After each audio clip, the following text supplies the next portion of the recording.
मैं अपने जम्मू कश्मीर के लोगों को, युवाओं को, बुजुर्गों को और आर्मी के लोगों को, सीआरपीएफ, बीएसएफ लोगों को थोड़ा सा बताना चाहता हूं। देखिए, मैं जब 14 साल का था,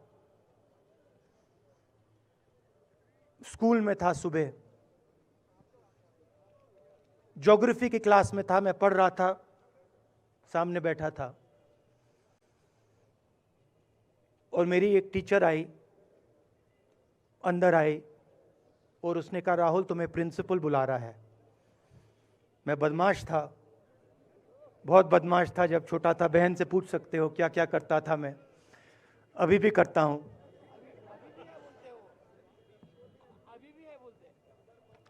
मैंने सोचा प्रिंसिपल बुला रहा है, मैंने कुछ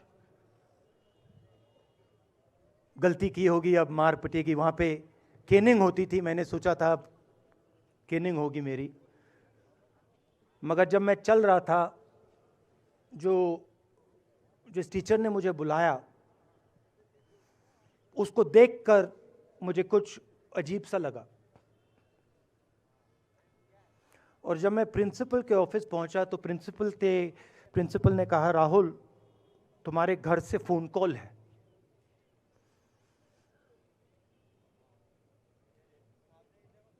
और जब मैंने उसके शब्द सुने, मुझे पता लग गया कुछ गलत हो गया है।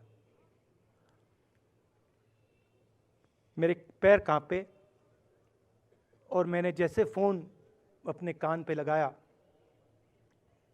तो मेरे माँ के साथ एक औरत काम करती है, वो चिल्ला रही थी, राहुल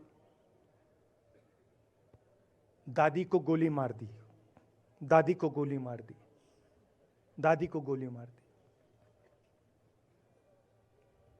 14 साल का था।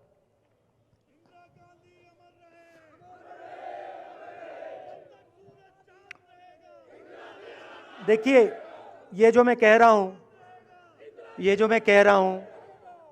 जो मैं अभी कह रहा हूं, ये बात प्रधानमंत्री को नहीं समझ आएगी, ये बात अमित शाह जी को नहीं समझ आएगी, ये बात डोवल जी को भी नहीं समझ आएगी, मगर ये बात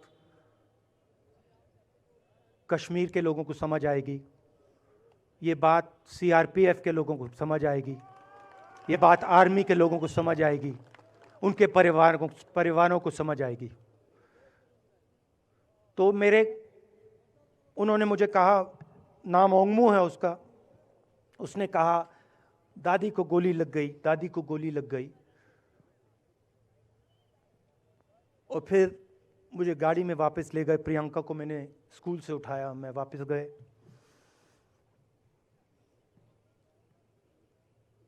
और फिर मैंने वो जगह देखी जहां मेरी दादी का खून था।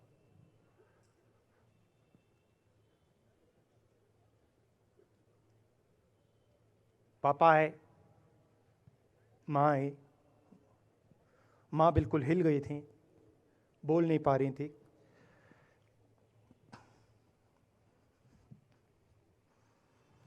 हाँ,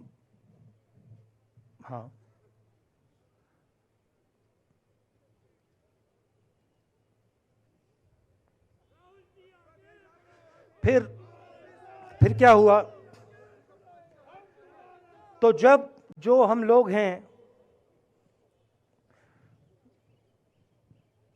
जिन्होंने हिंसा देखी है,